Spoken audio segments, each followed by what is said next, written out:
রাতে বা যেকোনো সময় আপনাকে যদি এসে কেউ বলে আমি পুলিশ, আপনার নামে ওয়ারেন্ট জারি হয়েছে, আপনাকে গ্রেফতার করতে চাই।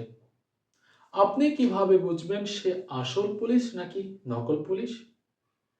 আমি কয়েকটি বিশেষ কারণ বলবো, যে কারণগুলো যদি আপনার সাথেও ফলে যায় আপনি বুঝে নিবেন সে নকল পুলিশ। নাম্বার 1, তার ভেরিফিকেশন নাম্বার বা ভেরিফাই আইডি দিতে সে গড়িমসি করবে। নাম্বার 2, সে কোন থানা থেকে এসেছে সেই থানা ভেরিফাই করতে গেলে সে অতিরিক্ত ভয় দেখাবে বা এড়িয়ে যাওয়ার চেষ্টা করবে। নাম্বার 3, আপনাকে কোন মামলায় ওয়ারেন্ট জারি করেছে বা ওয়ারেন্ট নিয়ে এসেছে সেই ওয়ারেন্ট জারি করা মামলার বর্ণনা দিতে সে গড়িমসি করবে বা ভুলভাল বর্ণনা দেওয়ার চেষ্টা করবে।